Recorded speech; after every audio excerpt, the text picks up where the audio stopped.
Assalamualaikum warahmatullahi wabarakatuh. Waalaikumsalam warahmatullahi wabarakatuh. Alhamdulillahilladzi qad akhraja nataijal fikri li arbabil hijab. Wassalatu wassalamu ala nabiyil mustafa wa ala alihi wa sahbihi ahli sidqi wal wafa. أما بعد فقد قال الله تعالى في القرآن الكريم وهو أصدق القائلين أعوذ بالله من الشيطان الرجيم بسم الله الرحمن الرحيم ولو أن أهل القرى آمنوا واتقوا لفتحنا عليهم بركات من السماء والأرض ولكن كذبوا فأخذناهم بما كانوا يكسبون صدق الله العظيم وصدق رسوله النبي الحبيب الكريم ونحن على ذلك من الشاهدين والشاكرين والحمد لله رب العالمين. Para teman-teman wabil khusus guru kita Ustaz Mohsin, Bapak Ketua, Bapak Rusli dan para jamaah yang lainnya, mungkin seperti biasa malam Jumat yasinan keliling. Jadi yang keliling yasinan orangnya jarang-jarang. Ya orangnya kalau lagi main keliling legakan gitu. Jadi makanya kalau yasin keliling walaupun satu orang dibaca gitu. Nah mungkin biasa malam ini biasanya kita kajian, tapi sekarang karena di tempat saya ya kita ngobrol-ngobrol saja. Ya mudah-mudahan ngobrolnya nanti dapat ilmu yang bermanfaat. Karena saya sambutan ketua ini gelitik ini, ketua ini lagi sambutan atau belajar sambutan gitu.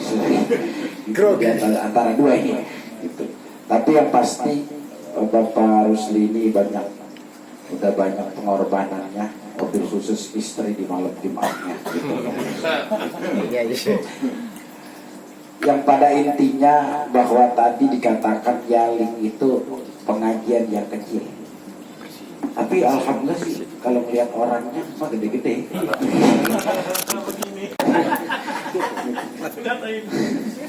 Saya jadi ingat gini, peristiwa Raja Namrus. Raja Namrus itu besar, tapi ternyata kalah dengan yang kecil. Apa? Nyamuk. Matinya menyamuk. Jadi hati-hati yang badannya gede Kang Darus. Nah tapi walaupun kecil, tetap kecil itu jadi perhitungan bagi yang besar. Karena kalau ibarat dosa nggak ada yang besar tanpa kecil. Maka di dalam hadis Nabi ini juga sering diutarakan, ada di salah satu kitab, baik ada di kitab Hikam karangan Ibnu Athaillah, ada lagi di kitab Nasaihul Ibad karangan Syekh Nawawi Al-Bantani. La saghirata ma'al istimrar, tidak ada dosa kecil kecuali terus-menerus. Wala kabirata ma'al istighfar, tidak ada dosa besar kecuali istighfar. Makanya tadi dimulai dengan Ustaz Musin, kita istighfar dulu, yang lain dulu, itu dosa yang tadi hari tadi ini habis insyaallah di majlis ini. Amin. Karena gini, dulu Nabi Musa itu pernah melakukan kesalahan. Apa kesalahan Nabi Musa? Umatnya disuruh sama Nabi Musa, cara untuk bertaubatnya adalah disuruh saling bunuh. Faqtulu anfusakum, saling bunuh supaya bertaubat kepada Allah. Ini yang luar biasa, mantan preman lewat sini kagak disuruh bunuh mau Muslim. Itu. Jadi dialing itu semuanya itu karena pertama ini Nabi Muhammad rahmatan lil alamin. Jadi siapapun yang mau masuk nggak ada yang disuruh apa-apa. Maka ketika Nabi Musa saling bunuh, akhirnya Nabi Musa itu merasa punya dosa. Makanya Nabi Musa kagak bisa memberikan syafaat. Akhirnya yang bisa memberikan syafaat Nabi terakhir, yakni Nabi Muhammad Sallallahu Alaihi Wasallam. Nah kebetulan tiap malam Jumat ini memang 2 minggu sekali kita kajian kita fikih. Maka kalau saya lihat ini di dalam kitab Safinah, nah, ini ya sebenarnya babnya tentang masalah bab ruku. Di Safinah itu babnya bab masalah bab ruku nih. Dari sholat, karena kita kajiannya fikih, saya jelasin dulu dikit supaya ada Safinahnya nggak kebuang. Jadi dari sholat, ternyata ada sholat dari rukun sholat itu ruku. Nah di ruku ini ada 7 yang menjadi persyaratan orang itu nanti setelah rukuknya. Dalam ruku itu ada yang menjadi persyaratan dari ruku kemudian sujud. Kalau nggak salah bab sujud, bukan bab ruku, dari sujud bab ruku. Ruku udah kemarin. Jadi ada persyaratan dalam bab orang sujud, kemudian sujudnya dianggap sah kalau ternyata pada orang yang sedang sujud itu punya persyaratan. Di antaranya 1, persyaratannya anggota-anggota yang dianggap dia itu sujud ada 7. 1, anggota sujud itu kemarin saya sudah bilang pertama jidat ini atau jabhah. Ini jadi anggota syarat daripada orang sujud harus terbuka, maksyufatal jabhah, terbuka jidatnya. Yang kedua, rohah, kedua telapak tangan ini harus terbuka. Jadi kedua telapak tangannya harus terbuka. Yang ketiga, dengkulnya, 2 dengkul. Yang keempat, jari jemari. Makanya kalau dihitung ini semuanya 8 anggota. 1, 2, 3, 4, 5, 6, 7, 8. Ini orang sah dalam sujud. Orang sah dalam sujud kalau seandainya dia itu 8-8-nya ini ikut sujud. Di dalam sujud, jidat pada sujud atau dahi pada sujud berbeda dengan dahi di luar sujud. Kalau pada sujud mah yang penting tengahnya. Ntar takutnya lagi ada orang sholat yang dikatakan jidat semuanya. Jadi akhirnya begitu. Makanya hitam mati ya itu. Makanya orang hitam itu bisa jadi sholat itu dulu. Iya, geleng-geleng. Jadi kalau dalam sujud mah yang penting ba'dul jabhah, sebagian jidat. Yang kedua, di dalam istilah orang sujud itu 2 telapak tangan. 2 telapak tangannya itu harus nempel dengan tempat sujud. Sama dengan ruku. Orang ruku, begitu dia ruku dalam sholat ternyata 2 telapaknya ini kagak megang apa? Dengkul. Dan ini 2 telapak ini kagak kena dengkul. Maka dalam sujudnya dia, dalam rukunya dia tidak sah. Cuma begitu dong tuh, nempelin, nggak sah. Nah bagaimana, ada pertanyaan, bagaimana kalau orang megangnya lewat dengkul? Ada yang sholat ternyata megangnya pahanya. Nah, biasanya begini tuh, kalau dipraktekin begini tuh, bukan ini. Nah, maka dalam kitab Fathul Mu'in itu makruh. Itu. Jadi megangnya pahanya yang dia pegang, bukan dengkulnya. Di dalam orang sholat, kenapa sujud itu menjadikan sebuah a'zamul a'dhafis sholat, paling agung-agungnya orang yang sholat, anggota seluruh badan itu sujud. Apa alasannya? Sujud itu ternyata orang yang paling anggota yang paling agung, anggota yang paling mulia adalah sujud. Karena sujud itu menandakan manusia akan lebih hina dibandingkan yang lainnya. Maka dalam sujud, kalau berdiri mah biasa, Orang berdiri udah biasa, tapi orang sujud jarang. Maka tanda bahwa kita dianggap hamba yang hina ketika sujud. Kenapa alasannya? Karena ternyata malaikat juga alasannya karena kagak mau sujud. Aba wastakbaro wa kana minal kafirin. Itu ternyata si iblis kagak mau sujud karena tadi kata iblis, ya saya jadi hina kalau sujud. Gitu. Kalau seandainya saya sujud ya jadi hina. Makanya iblis kagak mau sujud ketika itu dengan Nabi Adam.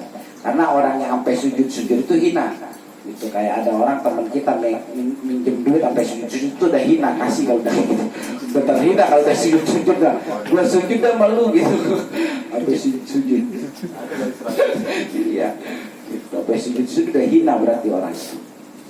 Nah, dalam istilah sujud, inilah yang menjadikan kenapa sujud dalam sholat itu 2 kali. Karena memang bahwa manusia itu akan hina itu bila mana dia merasa, ketika dia merasa sujud 2 kali itu menghinakan. Bahwa manusia itu bisa hina ketika dia mengulang-ulang. Ada orang main sama kita, kemudian hari ini dia katakan minjem duit, kita anggap bohongan. Tapi kalau besok dia minjem duit sampai sujud, nggak percaya. Tapi besok sampai sujud lagi, berarti emang udah hina. Makanya di dalam pengajian Yaling ini, pesan saya itu wabil khusus secara pribadi dan kepada jamaah, 1, tanamkan dalam diri jangan pernah niat berhenti ngaji. Udah itu aja. Kenapa alasannya? Karena kalau seandainya ngaji berhenti, maka pahala ngaji nggak dapat. Tapi kalau ngaji nggak berhenti, kita ngaji nggak berhenti, tapi nggak ngaji, insya Allah mesti dapat. Mengapa ente nggak ngaji? Biasa nih sibuk. Tapi nggak niat berhenti. Beda kalau kenapa ngaji udah berhenti? Ya udah habis itu putus. Contoh begini, contoh. Ada orang kerja. Begitu dikerja ditanya, ente berhenti enggak lagi cuti. Kira-kira masih dapat gaji enggak? Masih, karena cuti. Jadi kalau besok ditanya kenapa enggak ngaji-ngaji? Lagi cuti. Ada pengajian namanya pengajian cuti. Gitu. Jadi kalau cuti masih dapat gaji. Yang kagak dapat gaji kalau berhenti, nah itu. Jadi kalau besok ditanya tadi udah berapa bulan, ya cuti dulu itu. Cuti dulu, ada pengajian namanya besok Yaling, namanya Yaling cuti, tambahin. Gitu. Nah, dalam pengajian fikih ini banyak nanti ada beberapa nilai-nilai filosofi yang memang kita buka dengan takbir. Karena banyak orang yang ternyata tidak tahu fikih itu maknanya banyak. Contoh gini, saya sering bilang, kenapa Nabi tidak ada Nabi itu main futsal? Gak ada Nabi main futsal. Ada nggak sejarah Nabi main futsal? Gak ada. Gak ada. Tapi Nabi sehat. Kenapa alasannya? Sholatnya lebih banyak daripada kita. Karena di antara kesehatan menurut ilmu fikih dan ilmu kedokteran itu ternyata seluruh anggotanya itu bisa bergerak lewat sholat.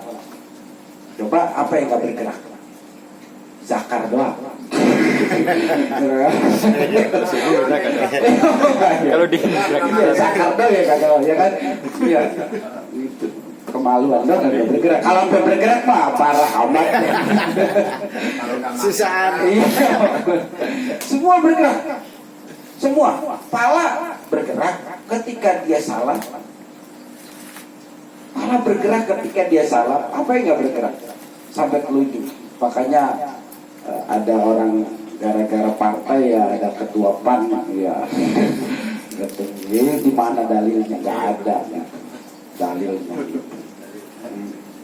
Ganti malain amin ini gara-gara partai ya. Kita walaupun nanti mungkin ada yang pilih A pilih B itu gak jadi masalah. Yang penting kita masih punya persatuan. Karena ternyata orang partai itu habis ketika partainya udah habis gitu. Kalau partainya masih ada ya masih ada. Nah maka saya wabil khusus secara pribadi berpesan kepada teman-teman, niatkan bahwa ngaji itu bukan pintar, tapi pengen benar. Di satu itu. Jadi kalau kita ngaji walaupun nggak benar, tapi pengen benar. Maka saya selalu bilang begini, majlis talim itu obat. Majlis talim itu obat. Kalau gampangnya sekarang majlis talim itu rumah sakit. Kenapa rumah sakit? Karena ternyata yang datang ke majlis talim orang-orang sakit. Itu aja gampang. Ya kalau kenapa sih lagi datang ke majlis talim? Lagi sakit, ini lagi sakit, mau berobat. Gitu. Itu dasarnya itu.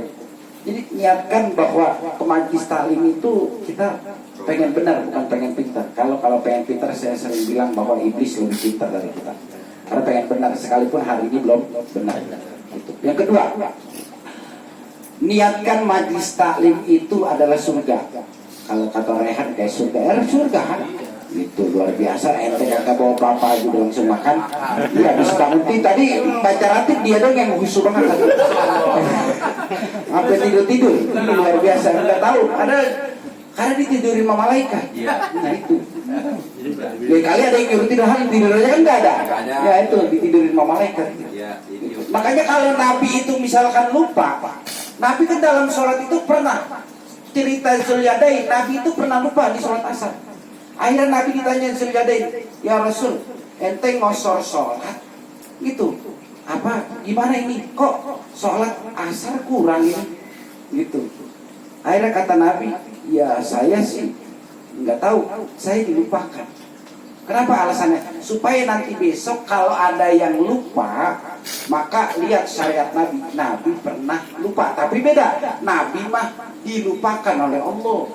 Supaya apa? Besok kalau ada yang sholatnya lupa, ini cara pikirnya begini tuh lewat Nabi. Satu, berarti kalau dia lupa, ntar lihat lupanya. Kalau lupanya sunnah abad seperti tahiyat asyhadu an la, tahiyat awal itu namanya sunnah abad, maka cukup nanti diganti dengan sujud. Itu Nabi itu dilupakan. Jadi bukan lupa, Nabi itu dilupakan. Makanya supaya jadi syariat. Nah kalau kita ini alhamdulillah dilupa-lupain. Bukan dilupain Allah, kita mah dilupa-lupain diri sendiri. Gitu. Nah itu jadi persoalannya Nabi, kalau Nabi dilupain. Makanya dulu ada orang ngomong begini, Nabi kenapa sih nikah sama Siti Aisyah? Siti Aisyah itu dinikahi Nabi itu umur 6 tahun. Jadi Nabi itu nikah dengan Siti Aisyah. Di dalam kitab Sahih Bukhari itu 6 tahun Siti Aisyah. Alasannya apa? Ini begini alasannya. Nanti kalau ada orang nikah umur 6 tahun, maka jadi sah. Cuma Nabi menjima Siti Aisyah umur 9 tahun setelah balik. Gitu. Itu artinya kalau ada orang nikah yang dia pengen nikah sama perempuan yang belum balik, tetap sah. Itu syariatnya. Gitu. Jadi kalau Nabi nikah dengan Siti Aisyah 6 tahun itu menjadi tasyri', menjadi syariat. Kalau seandainya kita nanya, bagaimana kalau ada orang nikah sebelum balik, sah nggak? Sah. Nabi pernah nikah dengan Siti Aisyah umur 6 tahun, tapi ngejibah Siti Aisyah ketika balik umur 9 tahun. Itu menjadikan sebuah kesahan. Tapi ada juga dikatakan Nabi itu umur 7 tahun nikahnya. Baliknya Siti Aisyah 9 tahun. Itu hanya untuk syariat buat kita. Dan jangan bayangin, kenapa? Karena ketika saya umroh, orang Arab mah walaupun umur 10 tahun juga cakep-cakep, udah gede. Lah orang Indonesia umur 10 tahun udah bawa kencur, ya kecil banget. Itu bedanya di situ aja. Gitu. Nah, jadi dalam istilah fikih ini banyak peristiwa-peristiwa yang nanti kita bongkar. Dibongkarnya jangan sampai ketika kita nanti ibadah, banyak pertanyaan-pertanyaan kita yang masih ragu. Kenapa? Karena tidak mungkin bisa sampai sesuatu yang ragu. Contoh begini, kita masih ragu tentang masalah sholat. Apakah benar bahwa sholat itu mengakibatkan orang itu menjadi baik? Kenapa ketika orang sholat banyak yang tidak baik? Benar, cuman sholatnya yang kagak benar, lewat fikihnya yang kagak dibenerin. Contoh gini, Contoh, orang sholat mulu, tapi ternyata maksiatnya luar biasa. Bisa jadi niatnya yang salah. Kenapa? Karena nanti dalam niat itu ada yang disebut niat itu istihdor. Harus menghadirkan dalam hati. Ada istihdornya, istihdor hakiki. Mana? Kita hadirkan dalam hati kita, jangan sampai sekedar di lidah. Bisa jadi orang yang hari ini sholat ibadah tapi ternyata maksiat, STMJ kan itu. STMJ, sholat jalan terus, maksiat apalagi gitu. Ya bisa jadi karena sekedar sholatnya itu cuma ada di mulut, sedangkan niat harus ada di hati. Makanya ketika usolli bisa jadi di mulut doang, hatinya kagak. Itu. Maka jangan aneh kalau ada orang sholat masih digoda sama setan. Itu alasannya. Itu. Nah untuk itu mobil khusus para jamaah, mobil khusus saya sendiri, bahwa ini fikih, kalau nggak salah Safina itu tinggal dikit lagi. Nanti insya Allah setelah ini, setelah kitab Safina, insya Allah nanti kita mungkin dikit-dikit kita belajar kitab tasawuf, supaya antara fikih dengan tasawuf itu hati. Tasawuf itu dari kata sofa, sofa itu lembut, sup itu lembut, apalagi kalau sop enak. Bukan lembut lagi gitu. Yang namanya sop itu enak gitu. Nggak ada yang namanya sop ikan teri kan nggak mungkin. Kalau bakwan ada bawa ikan asin ada. Tapi kalau sop ya kalau kagak ceker ya daging gitu. Sop mau udah pasti enak. Maka setelah bikin insya Allah nanti saya akan cari kitab tasawuf yang mungkin karangan Imam Ghazali, karena ternyata banyak orang yang sholat tapi ternyata dalam perjalanan yang salah. Mana orang ada yang sholat menghadirkan kepada Allah tapi ternyata hatinya masih kepada manusia. Maka kata ulama-ulama Imam Syahrani di dalam kitab ini ada karangan Imam ada namanya kitab Kifayatul Asqiya wa Minhajul Asqiya. Apa? La tatlub manzilata indallah wa anta manzilata indannas. Jangan ente meminta derajat di sisi Allah tapi ternyata hati kita masih mengharapkan derajat di sisi manusia. Itu. Makanya kalau nanti setelah fikih kita ngaji tasawuf supaya apa? Ini kalau ibarat mobil itu supaya ketika kita jalan itu lancar. Itu. Alasannya kenapa? Karena banyak orang yang hari ini punya mobil ternyata jalannya kagak lancar. Bisa jadi satu bensinnya kagak gablek, atau ternyata punya mobil juga buat keren-kerenan doang. Nah adanya hari ini banyak orang sholat yang buat keren-keren. Kenapa keren-keren? Biar dikata orang Islam. Nah itu akhirnya tasawuf. Tasawuf itu namanya nanti dalam istilah ilmu nanti dia sama hampir seperti thariqah, perjalanan. Saya sering bilang begini, kalau ada orang yang pengen sampai Allah, jalannya itu 3. 1, jalannya syariat. Syariat itu kendaraan. Kendaraan ini namanya majlis talim, namanya kendaraan. Ya, yang kedua, jalannya adalah tasawuf. Tasawuf itu thariqah. Mana? Itu benar-benarin hati. Yang ketiga, nanti hakikah baru sampai kepada Allah yang disebut ma'rifatullah. Jadi kalau seandainya lah terus zikir apa dong zikir? Oh, zikir itu